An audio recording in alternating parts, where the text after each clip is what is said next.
Maybe I'm not selective. I just like keep working. I'm just like, sign me up. Like I'm at like backstage.com and I'm like, all right, here's a new listing. Welcome to WatchMojo's Poppin the Culture, your weekly entertainment destination. Me? Well, I'm your host, Mr. Hollywood himself, Matt Demers. Such a fun show coming your way. I'll be sharing an interview with Jena, Malone, and Pablo Schreiber talking their latest movie, Lorelei. Don't want to miss it. But first, let's check out those Hollywood headlines. All right, this is the part of the show where we like to sift through some of the more interesting developments out there in Hollywood. And to help me break it all down, why, look who I've got. It's the lovely Stephanie is with us. Stephanie, how are you? I'm very well, thank you. How are you? I'm great. Where are you, by the way? Are you I'm in Toronto. Okay. Yes. That's what I thought. Now, you've been doing, now before we get into the stuff, because I do have a long list, let people know, because you've been doing some on-camera acting, which I think is really cool. Give us some of the stuff you've appeared in. I was in The Handmaid's Tale Season 3. I had a small bit in that. I was also in Mother, which was a movie that was filmed in Montreal, though, but that was before I moved from Montreal to Toronto. I was also in a movie called Zoe, which is, I believe it's on Netflix, and it's not the Mother is the Darren Aronofsky film, and yes. Zoe is I can't remember the name of the director, but he did the one with all the Anton Yelchin films and stuff. Anyway, that one's really cool because it's like a sci-fi with like robots and emotions. That's really up my alley, so that one's a lot of fun too. Well, I'm glad. I have a few projects coming up as well, but I can't talk about them, so. What? Not even to us? No, unfortunately. Okay. We'll let everyone know when they're out. But I'm excited to chat with you because, listen, you've been in movies, you've been in TV shows, and there are some exciting shows on the way to do with horror. And I know a lot of people out there love that genre. A few episodes back, we talked about horror movies. I want to talk with you about horror shows. And the reason why, hide the knives, Chucky. Chucky is coming to the small screen. That's right. There'll be 8 episodes. It's coming up we'll have to wait till October, but there's a teaser out now. It's going to come on USA. What's interesting, and I'll get your take, Stephanie, is that this is not going to have anything to do with that 2019 movie with Mark Hamill. They did a reboot. No. This is the original creator, Don Mancini, coming back. Some of the original characters are also going to come back. I don't know. What do you think of Chucky coming to TV screens? I think that's cool. I mean, like you said, the Don Mancini is part of it, and I think he was also behind the Cult of Chucky, is that the 2017 one? So, and I think that one actually did really well. And to be honest, I've never actually watched a Chucky movie, but I'm super into it. Like, I've seen clips, obviously, working for WatchMojo, and I'm especially interested in how like the later ones got like super campy and satirical, because I love like, a comedic twist on horror just because it could be so ridiculous. But I obviously know you have to start with the beginning. So yeah. I will, it's on my must watch list, the original one, and then to watch like some of the later ones, some of the better ones. So I think it's going to be really good, to be honest. Yeah, I just did a quick count. There's 7 movies, the original series. Right. The first one was in 1988. I think the first 2 I still hold up. I actually recently rewatched them. Now listen, as far as horror goes, is Chucky I mean, I guess if you're little, if you're watching this as a kid, yeah, that'll give you nightmares. As an adult, I find it more funny, and maybe exactly. I don't know if that says something. Yeah. I mean, I was too young when the first one came out, so like I never watched it. My parents were like, you can't watch this, and then as you get older, you're like, you kind of forget about it, or you get interested in other things. So I think that's basically what happened. And then, like I said, just like being familiarized with the films through working here, I was like, oh, I can totally see the humor of it, like, which is why the later ones are probably more interesting to me. And that's right. But we'll see. I mean, they redid it, right? And like that also is like it's a bunch of kids, like it's a kid's story, and you think like, oh, it's only kids who are going to be scared, but then with the revival, the reboot, you're like, okay, it's not just kids who are going to be scared by this kind of stuff. So maybe they'll do that with the Chucky coming up. Yeah, I remember my mom, she's a big Stephen King fan, so growing up when I was like little, she had it. She was reading the book. Yeah. And on the cover, it had the clown. And I remember I didn't see the movie. I didn't read the books. I just knew that cover as a kid, and it creeped me out. So maybe if you're a parent and you're reading that around your kids, maybe hide the book, hide the cover. You'll scar them for life. I mean, it's really funny because your parents try to shield you from that when you're younger, and then you're like, no, I can handle it, blah, blah. And then you think about, like, when you're older and you think about, like, all the past stuff, and you're like, wow, I'm really glad they shielded me from that in hindsight, right? Absolutely. And I have nieces that are young and they want to watch all the horror, but still a little young. Okay, Chucky's One series coming out, and I think that's the one everyone's buzzing about. But listen, horror on TV over the past couple of years has really exploded, and I think there's some really great series that are on the way. Is there any that you have on your radar, maybe that are out or coming out? Well, yeah. Speaking of Stephen King, there's Lizzie's Story, which is based on one of his novels, and he wrote it. So I actually had never heard of it. I just did some research on it recently, and I'm like, well, obviously I know it's not a guarantee, but having the writer behind the production is usually a good sign, as long as he's not directing it, because, maximum overdrive and all that. I remember that one. Unfortunately. I'm a big fan of Stephen King as well, so that's definitely on my radar. And the other one is American Horror Stories, because I really, really love American Horror Story. Like, I didn't finish, I'm up to, like, season 4. But I love, like, just all the themes they touch upon, and, like, it's just, I feel like they really push the boundaries, at least, like, when it premiered, like, nine years ago. It's, like, 9 seasons, I think, now. So, I think they really did a lot of amazing things, and there's incredible actors, Jessica Lange, Kathy Bates, Evan Peters, and Sarah Paulson, who I think is directing at least one episode in the new one. Probably more, but Yeah, no, that franchise really took off, and I think in the new one, you're right. I'm with you about not being caught up. I'm still catching up, and it's not because I lost interest, just because there's so much out there. But I think there's Macaulay Culkin, isn't Macaulay Culkin in a new one, and then Paris Jackson, Michael Jackson. So, oh wow, yeah, Ryan Murphy, who does the shows, he's really great at plucking these interesting actors to get involved. And in some cases, even reinvigorating their career. So I'll be watching that. I have a few. Give me your take on these, or if you've heard of them. Hey, I don't know if this is pure horror, but there's horror elements, supernatural horror elements. Stranger Things just dropped the latest teaser. 2022. We got to wait till 2022. But I know. I love me some Stranger Things. I don't know. There's something about the cast, I think, is what it is. It's just endearing. Are you a Stranger Things fan? Definitely. Yeah. I was super excited. I saw that they released a trailer. I haven't, or the teaser, I guess, but I haven't watched it yet. I'm just waiting. Because I was working and everything, so I didn't want to be distracted. I was like, I need to appreciate it, not have other things on my mind. But I'm super happy that they finally have a year of release, even if I don't think they have a specific date, right? No, it's just they just gave a year. 2022.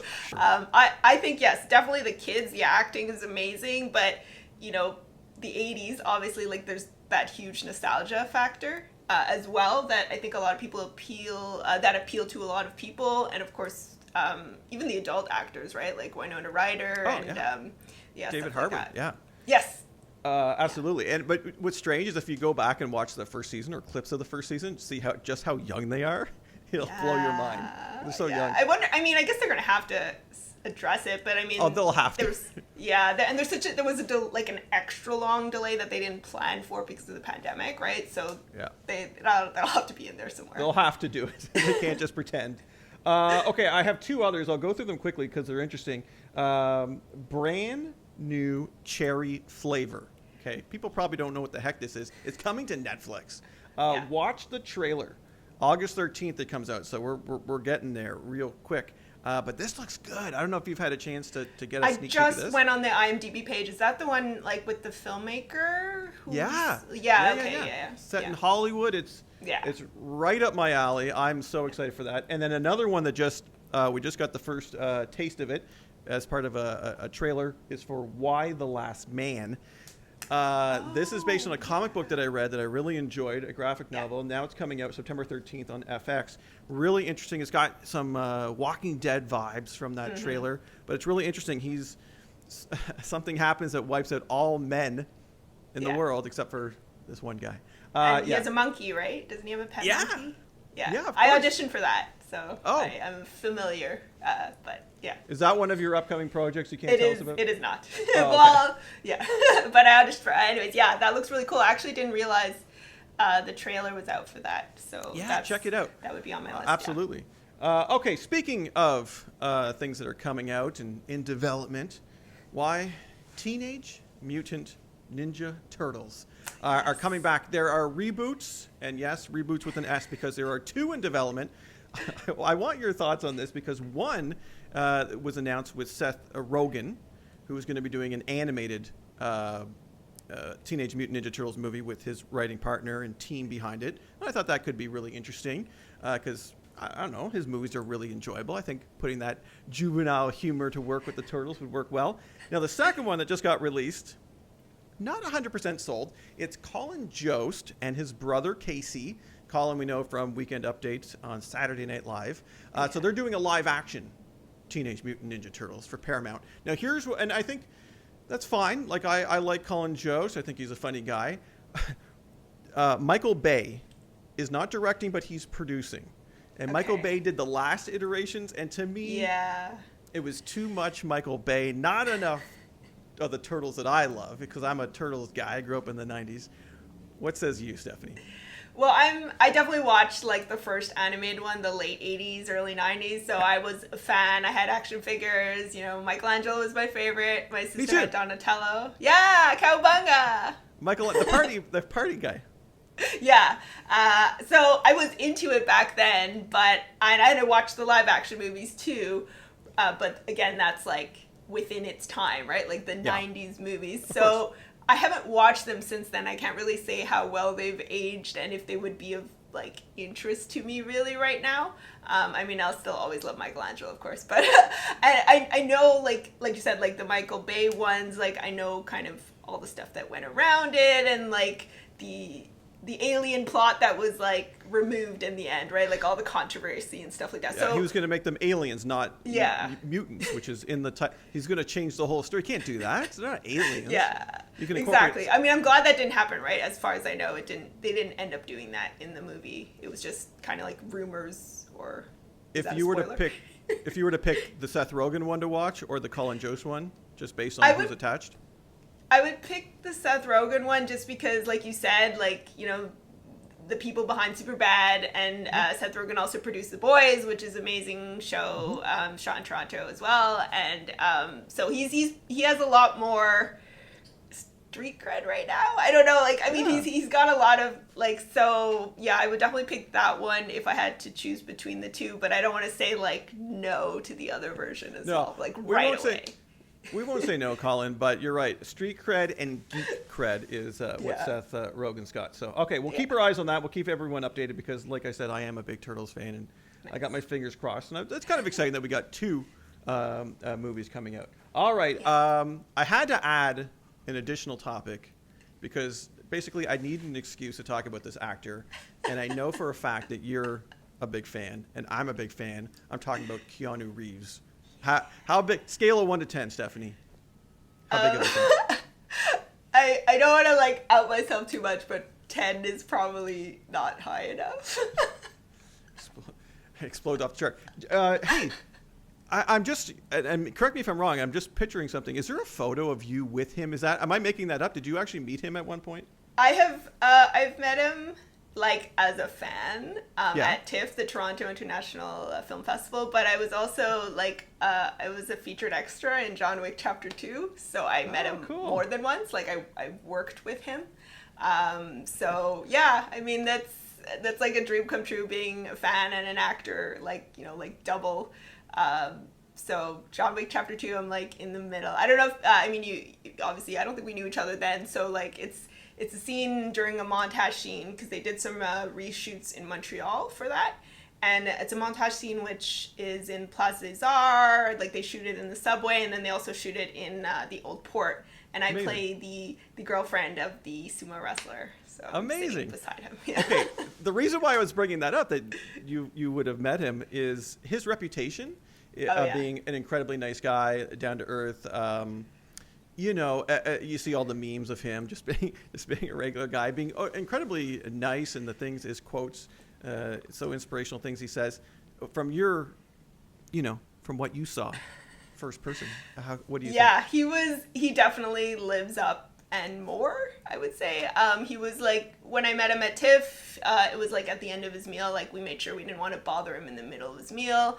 And we went up to him and just said like, hey, I'm a really big fan and we love your movies kind of thing. And he was super sweet. He put his, like, we got to take a picture with him and we chatted with him like this was a really, really long time ago. So it was just when the rumors of the third Bill and Ted had like, were in the news, but like nothing was confirmed. So I was wearing super geeky. I was wearing a Bill and Ted t-shirt. So he's just like, hey, that's my face. And I was just like, oh God. And so that's why we got to talking about Bill and Ted Face the Music, and he was super cool. It was like a very short encounter. We obviously didn't want to take up too much of his time. And even on set, it was like a late night shoot, and he was really considerate. He was just like, are you cold? Are you thirsty? Like he was saying that to me. Whoa. And he's like the lead of the movie, so yeah. Whoa, that's awesome. I'm so happy to hear that. Okay, he's got a few things coming up. You mentioned John Wick. Yes. John Wick 4 and John Wick 5 are being filmed back to back. I love this franchise, and it's funny. After the first one, I was like, I can't wait to see the second one. And then the second one happened. I'm like, well, I don't know how much more they can do. But after the third one, I'm like, okay, they can do so much. They're even thinking of doing I think they were putting a TV series in development. Yes, the Continental. That's right. I haven't heard too much more on that, but the movies back to back. Are you in? Yeah. Oh gosh. So especially with the cast that I guess it's not necessarily 100% confirmed, but the rumored cast that they're adding, like, I'm especially excited about Donnie Yen. So I don't know if you've heard about that. Yeah. Mm-hmm. So I was just like, this is going to be such a kick-ass movie. And obviously the returning stars, I think they're not 100% confirmed as well, but like, I'd love to see Ian McShane again.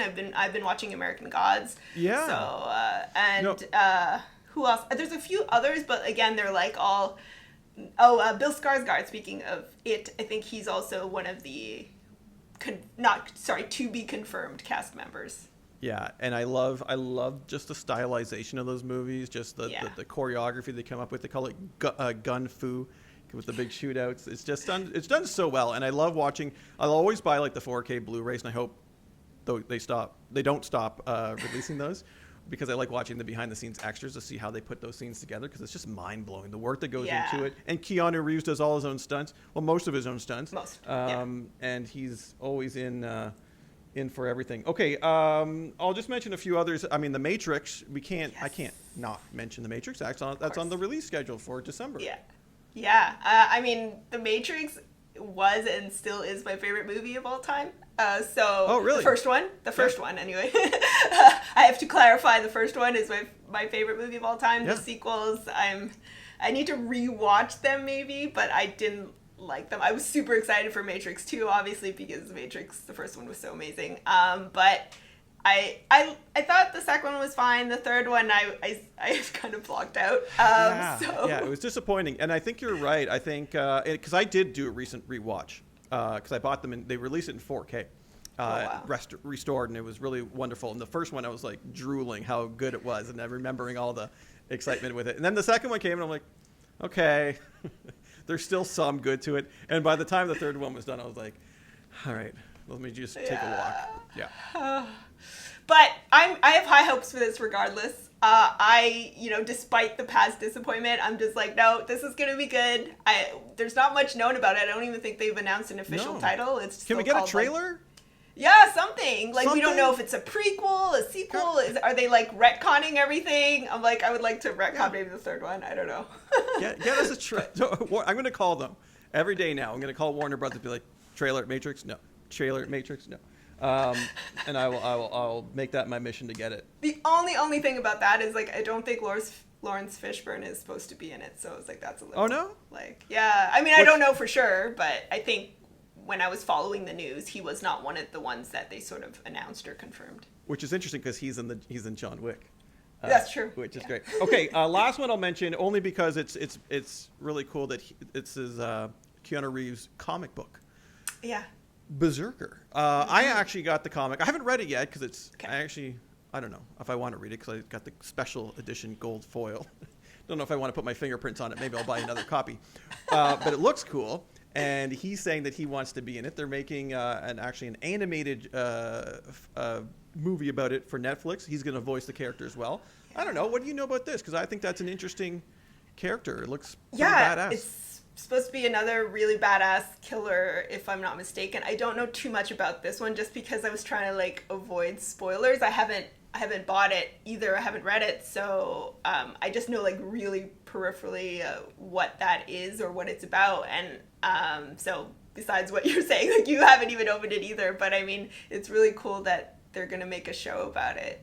I think I knew that, but I had forgotten until you mentioned it. So that's cool too. Yeah, very cool. He's going to do the voice. He's going to be in the live action movie. He's writing the comic. I mean, this guy does everything. All right, Stephanie, I want to know what everyone out there thinks. What are you excited about for Keanu Reeves on his upcoming list? Teenage Mutant Ninja Turtles reboots? Do you have a preference? And of course, Chucky. Are you in? Hide the Knives. Chucky's coming to your small screen and other horror shows. Give us your thoughts and what's on your radar in the comments. Stephanie, I don't want you to go anywhere because me and you, well, we got to go beyond the list.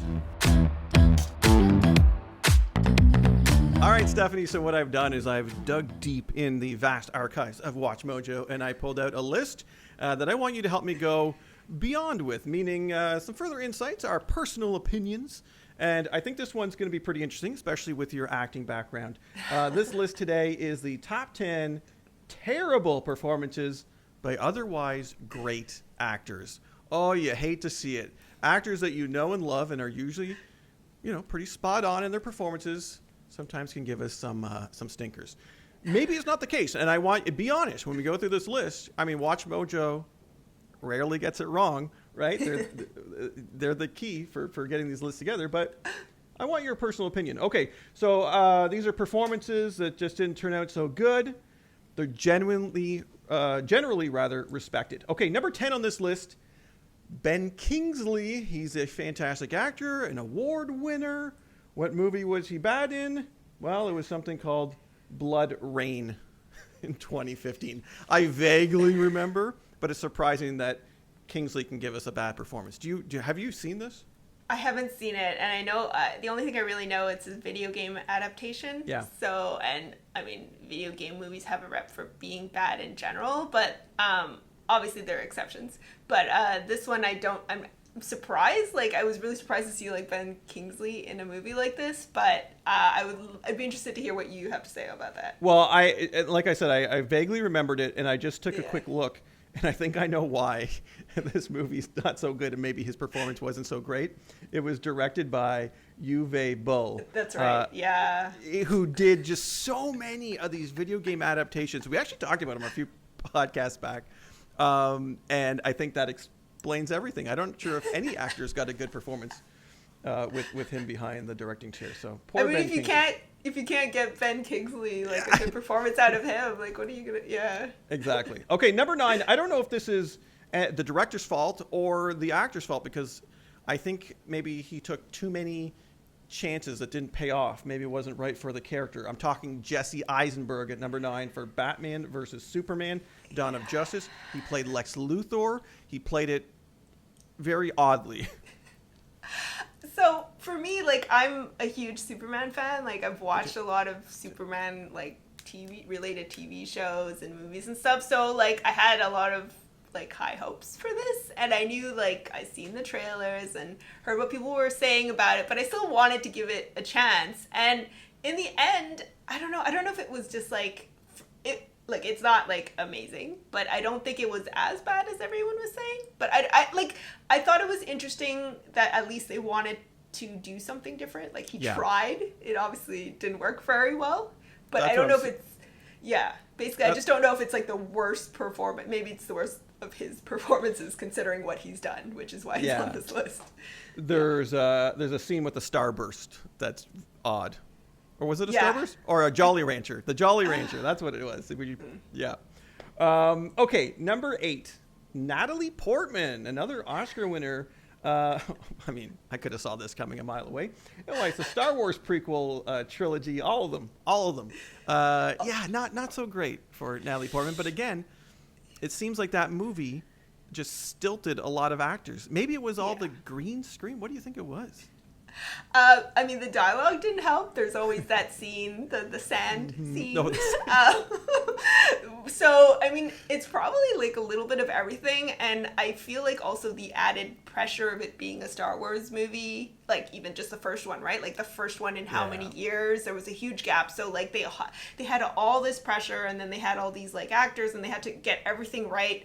So it's just like, I guess like unless you had like one dedicated person, well, I mean, I'm sure they had more than one, but like on each facet of the production, and regardless of how many people you have, maybe it was too many people, there's bound to have things that fall through the cracks, unfortunately, and sometimes things like that work really well, and sometimes they don't. So I think it's a mix of everything. I don't think it's like you can specifically blame one person in particular. Yeah, no, for sure. But I don't think anyone in that movie turned out puts that on their resume at the top. Okay, Will Smith is a great actor. Say what you will about Will Smith.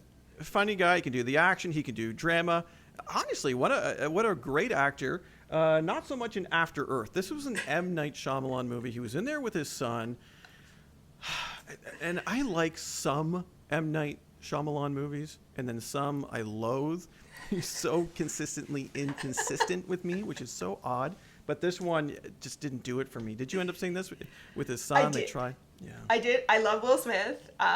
It's hard not to. And I had really high hopes for this because it's like a dystopian sci-fi movie. Yeah. And like, M. Night Shyamalan, I don't know. I mean, I knew his rep, and I didn't like The Village. I didn't like Signs. I think I was sort of in the middle. Like, I was like, okay, it was fine. And then, The Sixth Sense. So regardless of like that, I was like, I have such high hopes for this. And I remember going into the movie and just being like, oh wow, that was such a disappointment. I don't know, there was so much potential is what I felt about that. Yeah, and the thing is that Will Smith has so much charisma, and for you to mute that so low, it takes a lot of effort, and that's it. I don't know. Wasn't a good fit for him. Okay, Johnny Depp. This brings us to number 6. We're almost at the halfway point. He was in Charlie and the Chocolate Factory.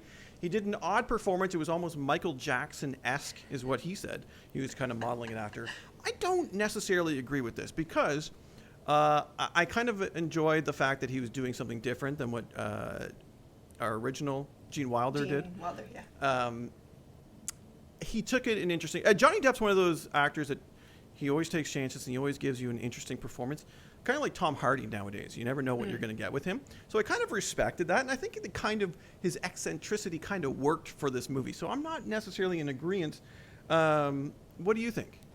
Yeah, I'm sort of with you on that. Like I enjoy Johnny Depp's work, and I also really love like the books, the Roald Dahl books. So it was sort of an exciting, at least the idea of it was very exciting, and the cinematography was beautiful, like all the colors and everything that they definitely updated it, but maybe he was just trying too hard to be different. Like again, like with the whole like added, like I was saying, like pressure, right? Like because there's such an iconic performance, he really wanted to stand out and not be like, I don't want to be compared to it at all. And he decided to do this widely eccentric take. So very. It's obviously not. It's got some elements of being creepy and like all those things, but also it should be, right? Like that's sort of the character if you think about what the character does. I'm gonna say it's not his best performance, obviously. So it still merits being on this list, but I don't hate it as much as maybe everybody else does. Yeah, I'm right there with you. Number 5 though is Jeremy Irons, who again, you think Jeremy Irons, you think of just an actor's actor, right? He was in Dungeons and Dragons in the year 2000 rather. Can't say I've seen it. I don't think I will go see it. They're remaking Dungeons and Dragons into a big movie and then a show, so I don't want to put a bad taste in my mouth. But yeah, it's surprising Jeremy Irons was not so good in a movie. Yeah, that's also surprising. I haven't seen that either, but I feel like there's been either a resurgence in popularity of Dungeons and Dragons or just more people are talking about it. But anyway, so that'll be interesting to see. But other than, I don't really have anything else to say about that one because I don't know anything about it. It's safe to say Jeremy Irons will not be in the reboot, so I think he's done with that property. Number 4 is Al Pacino, and as soon as I saw his name, I knew what movie it was. Jack and Jill. God bless you, Adam Sandler, for bringing juvenile, goofy comedy to the screens. But I mean, man, sometimes you really miss. This is one for me that really missed. And this is the one where Sandler's playing his sister. And then they had Al Pacino. And I don't know if you saw this movie or saw this clip. He's doing a Dunkin' Donuts rap song. I'm convinced maybe he lost a bet to Adam Sandler. I think maybe there was some sort of a poker game. And he was like, all right, I'll do your movie. I can't fathom his agent was like, yeah, you should do this. What happened here? I only have 2 words, which is directly from the movie. Burn this. That's it. I can't. I'm moving on because I can't with that. All right, number 3, Marlon Brando for The Island of Dr. Moreau, 1996. This is fitting because I just watched a fantastic documentary about Val Kilmer. Yeah. It's called Val, and he goes behind the scenes about this movie a little bit, which was fascinating. And it was a troubled production. Brando had put on a substantial amount of weight. It was just, they changed directors. The cast wasn't happy. So I can see how he probably wasn't motivated in this movie and how his performance reflected it. Yeah, I mean, knowing what went on behind the scenes was sort of like, oh, it's hard to like judge or like say anything about it. But I haven't actually seen that movie either, but I knew a bit more about the background like you were talking about. Yeah. So I don't know. I don't have, like, he also has sort of, at least later on in his life, he had a bit of a rep for being kind of difficult to work with. Oh, yeah. So, yeah, I don't know. There's not much for me to say other than what you've already said. In that documentary, it's interesting. They talk about how Brando at the beginning was kind of intrigued in his character and was kind of pitching ideas and how he should do it, and the director kind of shut it all down because they were trying to get things done faster and stay on budget. So I think sometimes that'll kind of demoralize an actor, and they'll just, throw on the makeup and just read the lines. And I think maybe that's what happened. Brando's an interesting actor, and I think he if he's motivated, he'll want to put a lot into it. All right, we're at number 2. We're almost at number 1. So these are going to get pretty bad, folks. Robert De Niro for Dirty Grandpa. By the way, this is only one of 2 bad grandpa roles. He was in something called The War with Grandpa, which was also terrible. What's going on with Robert De Niro? Okay, I will say, obviously he's shown that he's good at comedy. Meet the Parents. Like, you know what I mean? Great. So I don't, like, what happened, I can't really say. Again, maybe it's a matter of him, like, having had a really successful career, doing a lot of serious stuff and a lot of even comedy that was very good. And he saw this and he's like, I want to do something that's just, I don't even want to think about it, where I can just be crazy. I can just say whatever I want, do whatever I want, because I'm at that point in my life where I have that liberty. I don't have to care anymore. I mean, that's the only kind of reasoning that I could think. I haven't seen the movie. I've only seen clips of it, but yeah.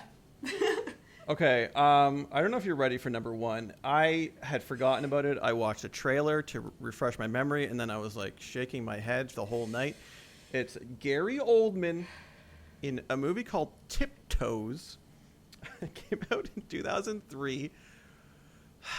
He plays Matthew McConaughey's dwarf twin brother. The movie itself, the plot itself is, out the window, just absolutely ludicrous, and they play it incredibly serious, and it's just ridiculous every second that I saw. I remember watching it when it came out, and then this trailer refreshed my memory, and sorry that I went down that rabbit hole.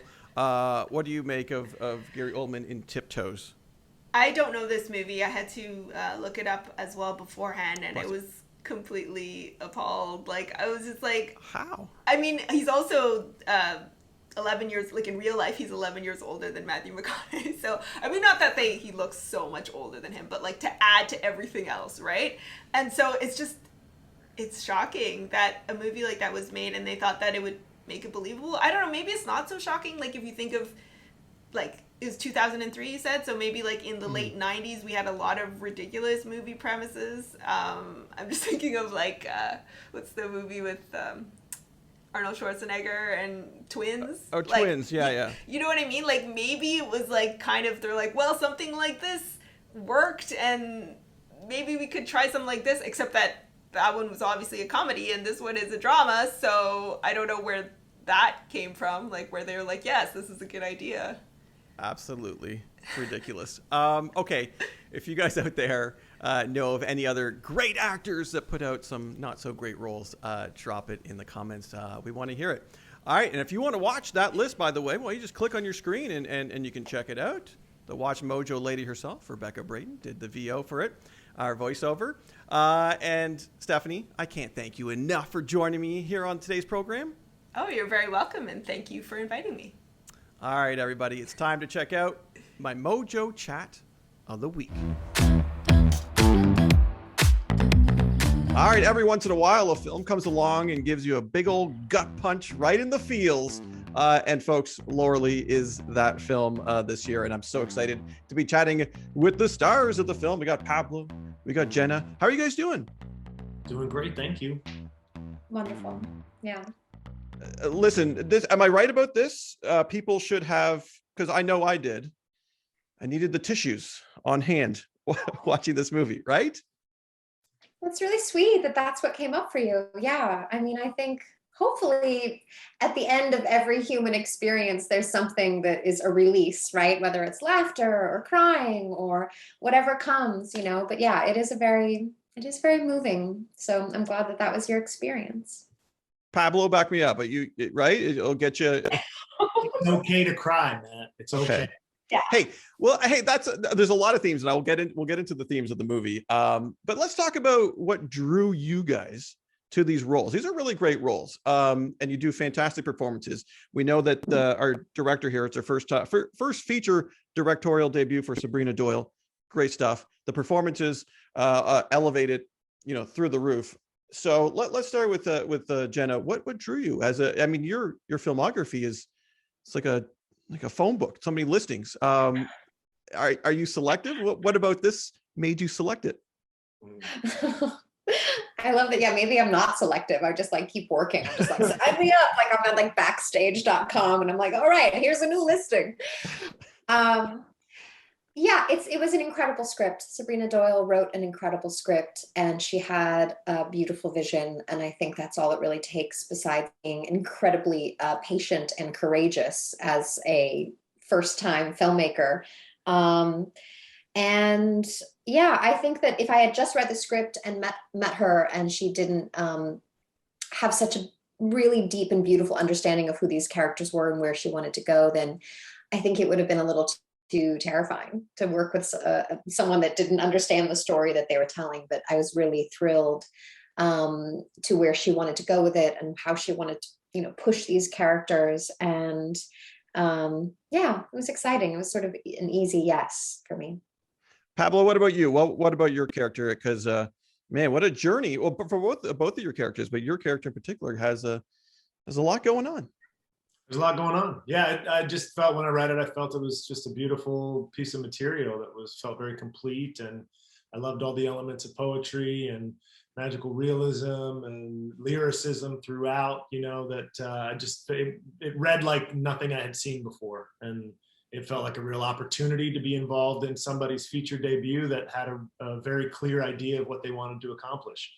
And then the job, of course, at the budget that we shot it at, was protecting that vision and making sure that we got it in the can. And there were many moments over the course of that journey that I wasn't entirely sure that we were accomplishing that. But, because of how long it took to come to gestation, because of COVID and all of these things, it ended up being an incredibly rewarding experience finally watching it and realizing just how successful she was in achieving the things that she set out to achieve. Yeah, I bet. Absolutely. And we have to mention the other members of the cast who are also great, but especially those kids. I don't know the exact ages, but they're also great. What was that like working with kids? Because Jena, I know you. Correct me if I'm wrong here. You started your career, was it 11 or 12 years old? Yeah, I just turned 11. Yeah, it's tiny. uh, What about you? I was not acting at 11, thank God. I don't think I would have been able to be as level-headed and balanced as you have come out after doing that. Oh, that happens after.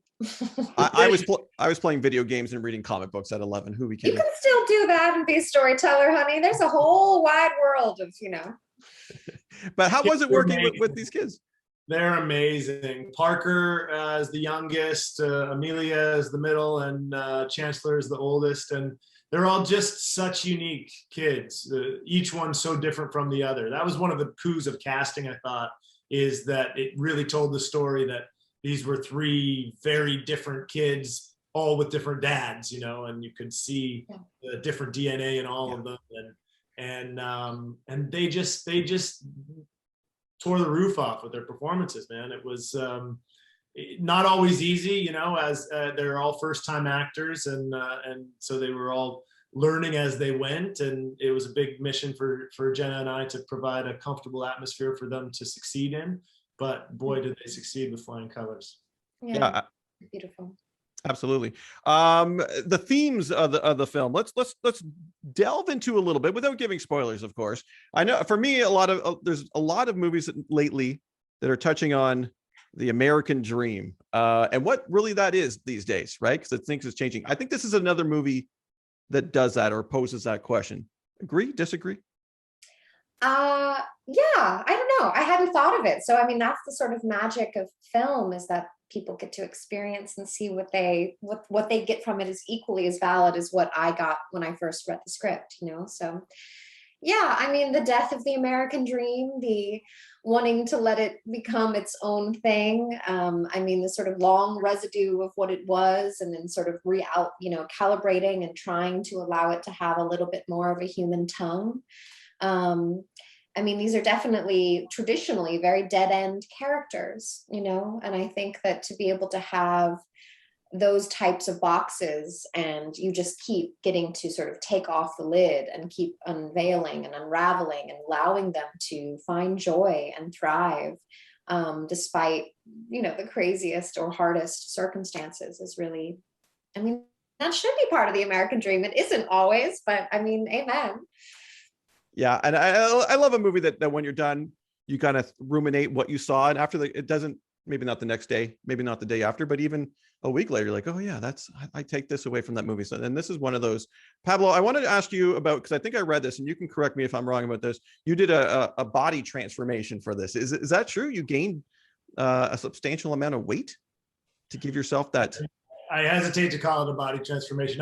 When I read the script, I was in the middle of shooting American Gods, and we had done this very long extended action sequence where I'm shirtless and fighting with spears and stuff. And so I was in very good shape and very lean and ripped. And when I read the script, the character didn't feel like that. It felt like it needed to be somebody who felt heavy, who had a lot of gravitas, who took up a lot of space in the world, but physically, but then didn't know how to take up his space personally or socially, and that was those were the initial reactions I had to reading the script. And so I really wanted to play with that tension of being a large and imposing physical presence who doesn't know how to take the space or deal with being a large imposing presence, and doesn't know how to acclimate himself back into society.